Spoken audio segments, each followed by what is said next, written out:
Le soleil de ce matin de juin brille sur North Rexford Drive, où de luxueuses demeures bordent les rues de Beverly Hills. Jennifer regarde son mari Michael Miller partir au travail au volant de sa Lexus RX bien-aimée, puis retourne à la cuisine. Elle a soigneusement préparé la boîte à lunch de Tommy avec des légumes biologiques et du pain de chez Trader Joe's. Des bâtonnets de céleri et de carottes, un sandwich à la dinde sur du pain complet et des myrtilles fraîches. Tous ces ingrédients ont été choisis en pensant à la santé de son enfant en pleine croissance. Maman, j'adore le sandwich d'aujourd'hui. Tommy fait irruption dans la cuisine avec son t-shirt Spider-Man rouge vif, le visage rayonnant de joie. Jennifer lui caresse doucement la tête tout en plaçant avec amour le sandwich dans sa boîte à lunch. Que est-ce que tu apprends aujourd'hui, demanda Jennifer. Les mathématiques. Et nous allons aussi lire des livres en anglais. La maîtresse a dit que j'étais très bon en lecture, dit Tommy en bombant le torse avec fierté. Bien qu'il ne soit qu'en première année, il lit déjà comme un élève de deuxième année. Si ses parents, soucieux d'éducation, ont eu une influence, c'est avant tout grâce à sa personnalité naturellement curieuse. Cette scène matinale paisible est typique de la famille Miller. Jennifer gagne $80 000 par an en tant qu'agent immobilier de luxe, tandis que Michael gagne $120 000 en tant que chef de service dans une grande entreprise de construction. Bien qu'il ne soit pas riche selon les critères de Beverly Hills, ils forment une famille unie par un amour sincère. De son côté, Patricia Henderson, la mère de Jennifer, était une figure bien connue des cercles caritatifs de Beverly Hills. En tant que directrice de la Children First Foundation, elle collectait chaque année plus d'1 million de dollars pour soutenir les enfants de la région. C'est du moins ce que l'on peut penser à première vue. Le Beverly Hills Courier l'avait surnommée la reine de la charité et elle avait même reçu la reconnaissance du gouverneur de l'État. Les donateurs lui font implicitement confiance et sa seule parole peut rapporter des dons substantiels. Sa sœur Ashley Thompson a également attiré l'attention, mais différemment. En tant qu'influenceuse parentale comptant 500 000 adeptes, elle recevait constamment des demandes de publicité de la part de marques célèbres telles que Pottery Barn Keys et The Honest Company. Elle a cultivé une image de mère parfaite tout en faisant des critiques de produits très bien payés. Ses posts Instagram et TikTok recevaient régulièrement des dizaines de milliers de likes, et ses revenus publicitaires dépassaient à eux seuls les $300 000 par an. Avec mes méthodes parentales, les enfants ne se perdent jamais, proclamait Ashley. Jennifer observait les déclarations de sa sœur avec des sentiments mitigés. Ses sœurs ont des valeurs très différentes. À l'approche de son 7e anniversaire, Tommy fait une demande à la table du petit déjeuner. Maman, je veux aller à Disneyland. Je veux rencontrer Spider-Man. L'expression de Jennifer se complique.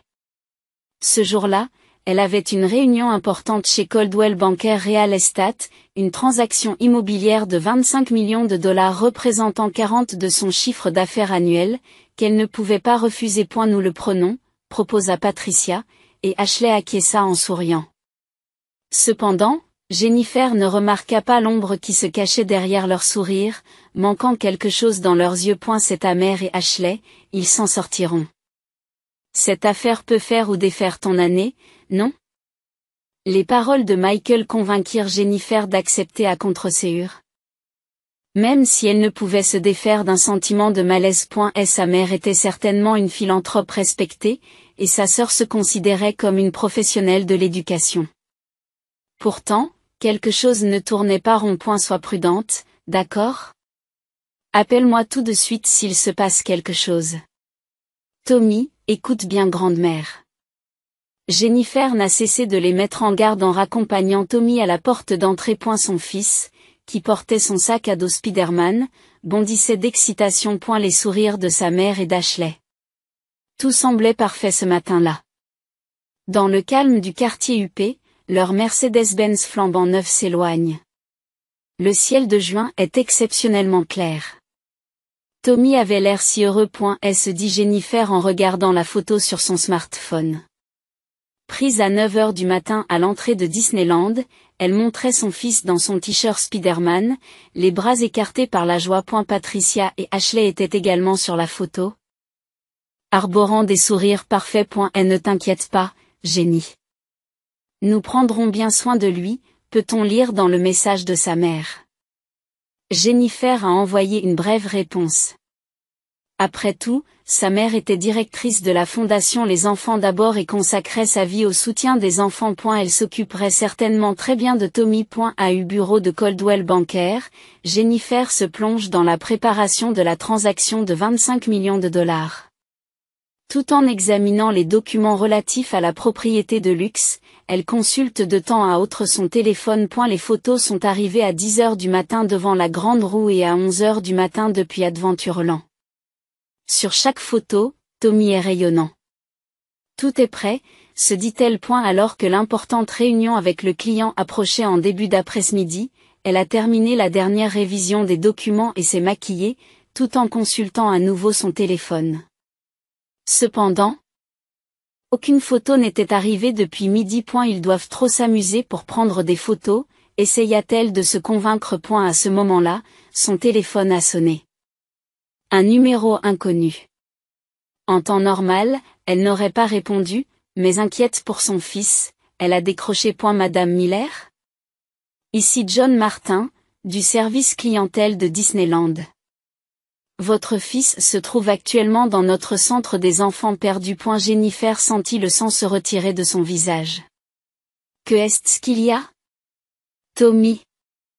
Mais ma mère et ma sœur sont avec lui. Votre fils a été trouvé seul près d'Adventureland il y a environ 30 minutes par notre personnel. Il est actuellement soigné au centre des enfants perdus. Les mains tremblantes agrippées à son téléphone, Jennifer reprend son souffle. Puis-je parler à Tommy ? Oui, bien sûr. Dans le combiné, elle entend la voix de son fils, étouffée par les sanglots. Le cœur de Jennifer se serre. Tommy, tu vas bien ? Que est-ce qui s'est passé ? Grande-mère et tante Ashley m'ont laissé.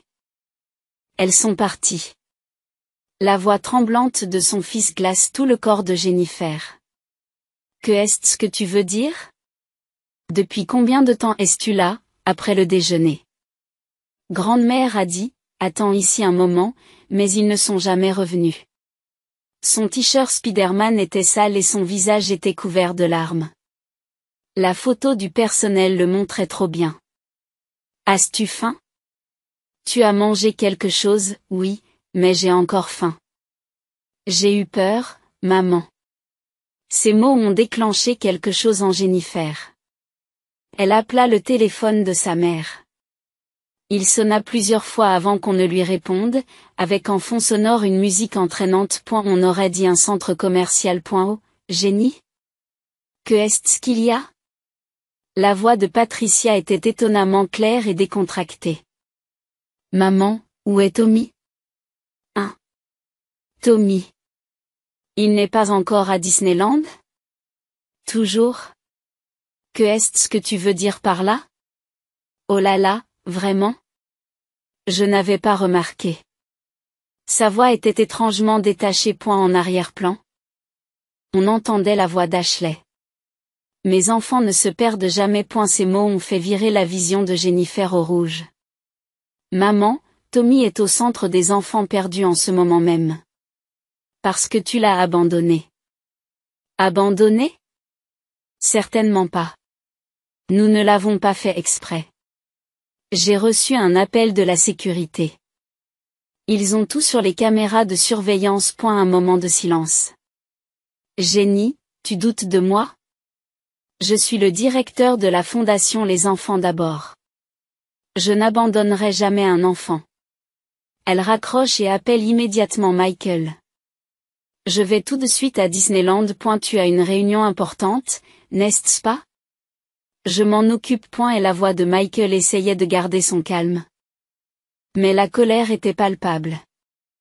Elle pouvait voir qu'il essayait désespérément de contrôler ses émotions avec l'autodiscipline qu'il avait développée en tant que chef de service d'une entreprise de construction. Elle a recontacté le personnel de Disneyland. Il lui explique les détails. Tommy présentait des signes de déshydratation légère et de choc psychologique, mais n'avait heureusement pas de blessures graves ni de problèmes de santé. Les images de surveillance montrent clairement que Patricia et Ashley ont intentionnellement abandonné Tommy. Madame Miller, Laissez-moi vous expliquer en détail la situation de votre fils, dit calmement le vétéran. Vers 14h15, votre fils déjeunait avec sa grand-mère et sa tante près du restaurant d'Adventureland. Elles lui ont ensuite dit, nous revenons tout de suite et sont partis pour ne plus jamais revenir. Pendant qu'elle écoutait l'explication, Jennifer serra fort son sac de marque sur le bureau. La manche de son tailleur théorique tremblait légèrement. Nos caméras de surveillance ont enregistré les deux personnes se dirigeant vers la sortie du parc. Ils ne montraient aucun signe de précipitation, ils discutaient même en marchant. Ces mots ont failli faire exploser la colère de Jennifer, mais elle a dû la contenir. Une affaire de 25 millions de dollars l'attendait. Elle ne pouvait pas laisser ses émotions prendre le dessus. Tommy, papa va bientôt venir te chercher. Tout va bien se passer maintenant. Tout en encourageant son fils au téléphone, Jennifer pousse un profond soupir. Elle savait intuitivement qu'à partir de ce jour, quelque chose allait changer radicalement. Les scènes matinales de leur quartier huppé ne seraient plus jamais les mêmes. En regardant les documents de la réunion, Jennifer a fait un vœu intérieur. Elle les ferait payer. Sa mère et sa sœur devraient subir les conséquences de leur acte cruel. Bien que la prise en charge émotionnelle de son fils soit la priorité absolue, cet incident ne peut rester sans réponse. Michael Miller se dirigeait à toute allure vers le centre des enfants perdus de Disneyland.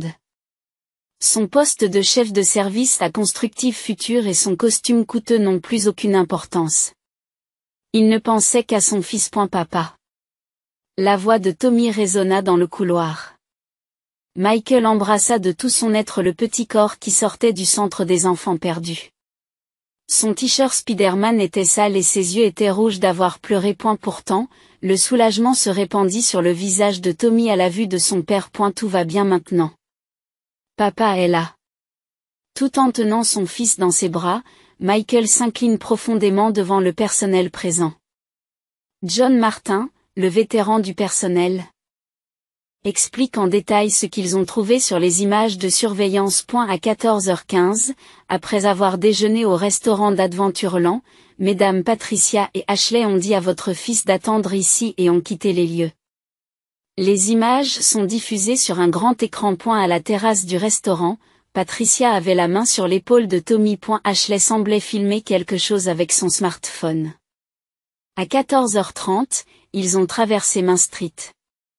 À ce moment-là, ils se dirigeaient déjà vers la sortie du parc. Les images étaient claires comme de l'eau de roche. Patricia et Ashley marchaient tout en ayant ce qui semblait être une conversation agréable, comme si Tommy n'était même pas dans leur esprit. À 14h45, les caméras de sécurité de la sortie les ont filmés en train de se diriger vers le parking. Pendant tout ce temps, ils n'ont montré aucun signe de recherche de votre fils. Le visage de Michael s'est durci. La mère et la belle-sœur de sa femme avaient intentionnellement abandonné son fils. Ce fait est clairement prouvé par les images de surveillance. Papa, j'ai fait quelque chose de mal? La voix tremblante de Tommy serre le cœur de Michael. Son jeune fils se demandait s'il était en quelque sorte fautif. Non, Tommy. Tu n'as rien fait de mal. Grande-mère et tante Ashley ont fait une terrible erreur. À ce moment-là, le smartphone de Michael sonne. L'écran affiche William Henderson Sr., l'arrière-grand-père de Tommy, le père de Patricia. Le magnate de l'immobilier, âgé de 86 ans, semblait avoir déjà compris la situation. Venez chez moi immédiatement. Il faut qu'on parle. En arrivant à la demeure de Beverly Hills, un majordome les conduisit tranquillement à la salle de réception. William Henderson Sr. est assis dans un lourd fauteuil en cuir. À ses côtés, Howard Henderson, père, associé du prestigieux cabinet d'avocats Henderson Partners, mari de Patricia et grand-père de Tommy. Ma fille, pensait qu'elle abandonnerait son propre petit-fils. La voix de William mêle colère et tristesse.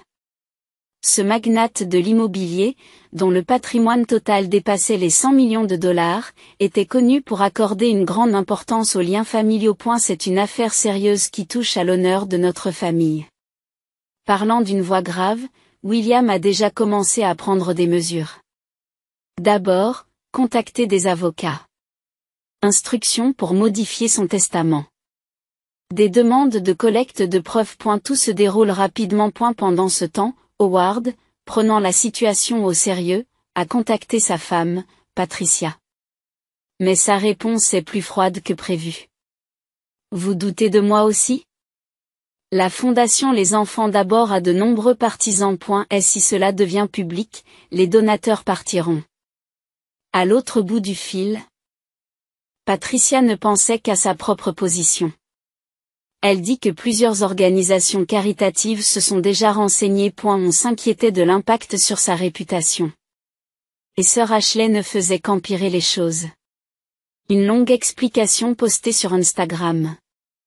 Je voulais créer les meilleurs souvenirs pour mon neveu adoré. Mais il n'a pas voulu écouter nos instructions et s'est égaré tout seul. Les followers s'interrogeaient sur ce récit qui contredisait les faits. Ashley, qui ignorait l'existence des caméras de surveillance, essayait de créer un récit qui lui convenait. Nous faisons une réunion de famille, annonce William. Sur sa parole, les contacts d'urgence ont été envoyés à tous les membres de la famille. Les événements d'aujourd'hui ne concernent pas seulement l'abandon d'un enfant. Ils remettent en question la nature de la famille, de la confiance, surtout de la moralité humaine. Michael observe son fils en silence. Tommy s'était endormi sur le canapé de la salle de réception, épuisé. Son t-shirt Spider-Man était encore sale.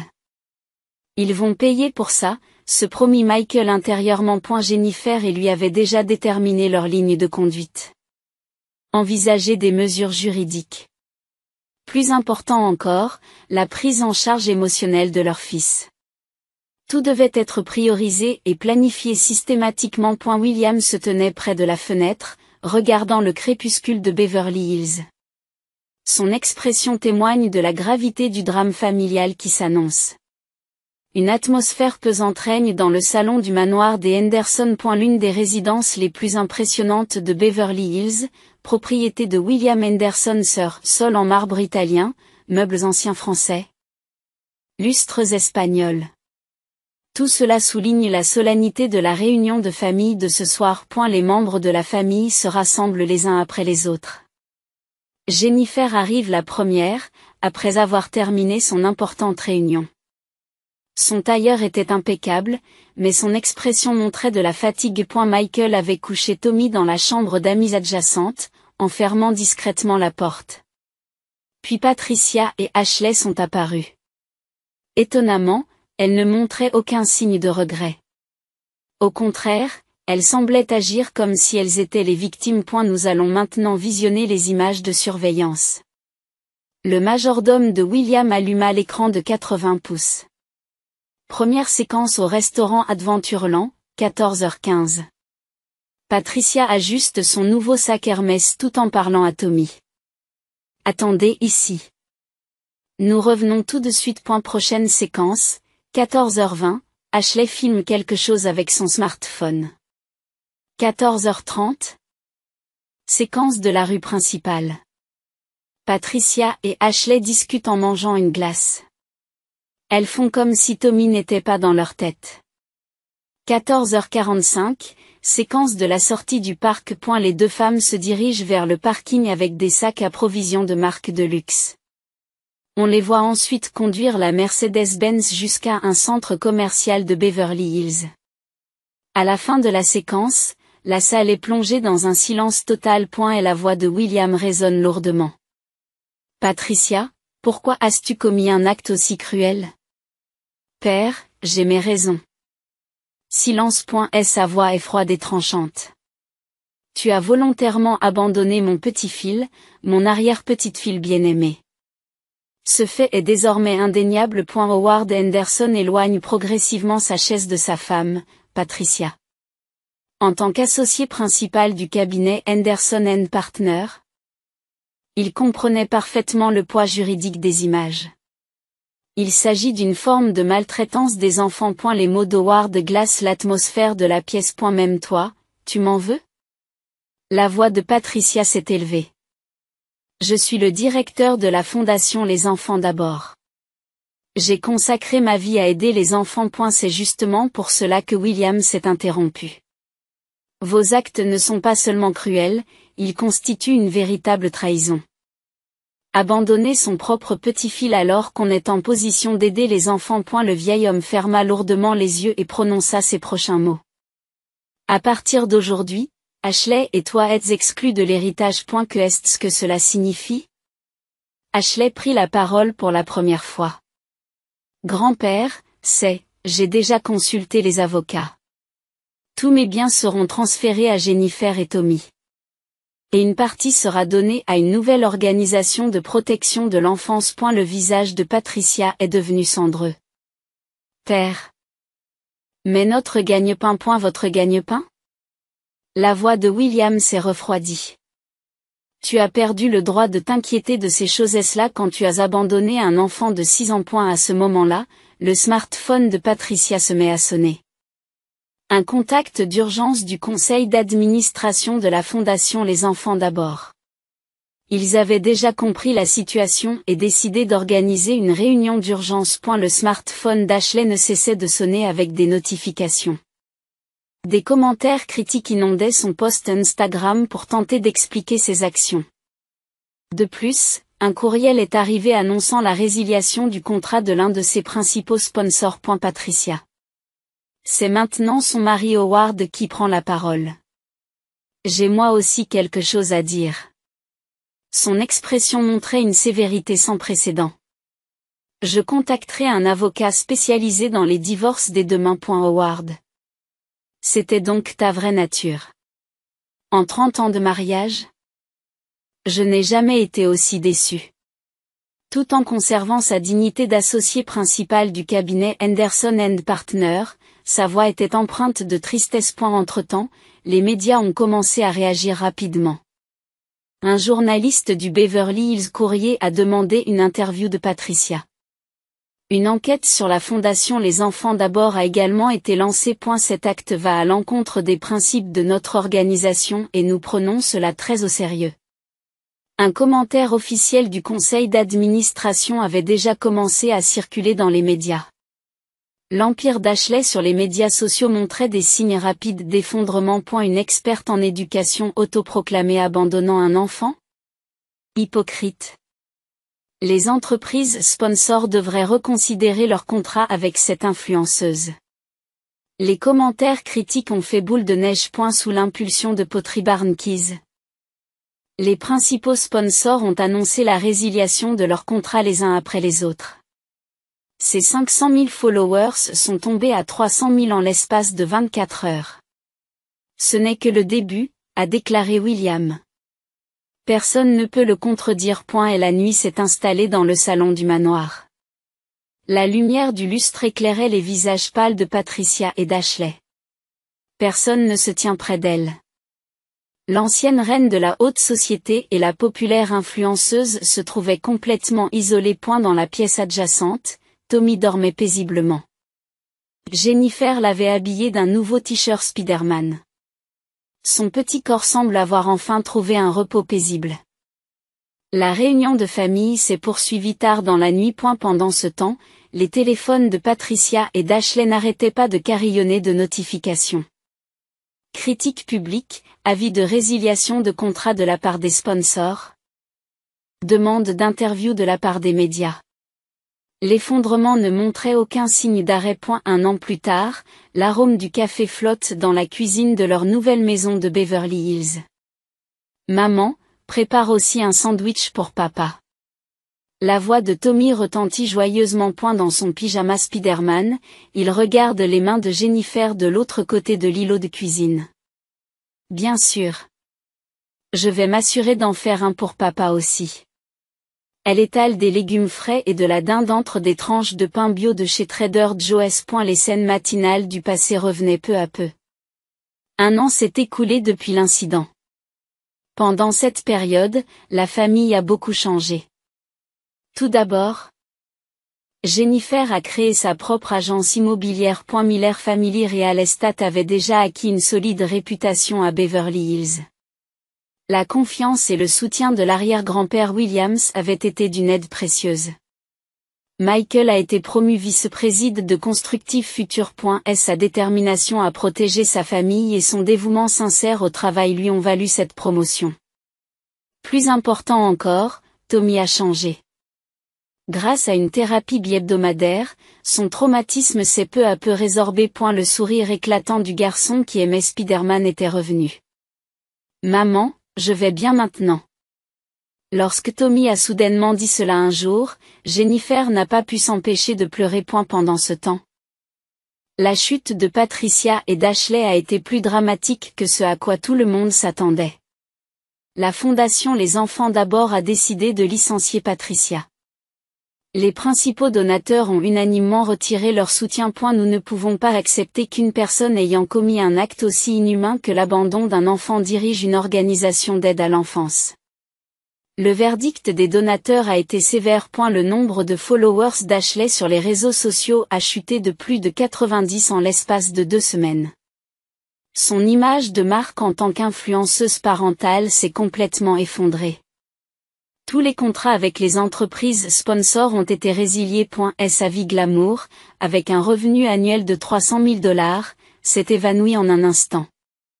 Les deux femmes vivraient désormais dans un petit appartement de la vallée de San Fernando. Une vie modeste, loin du luxe. Patricia, qui a développé une dépression, sort rarement. Ashley, incapable de trouver un nouvel emploi, passait la plupart de ses journées enfermée. C'est leur faute.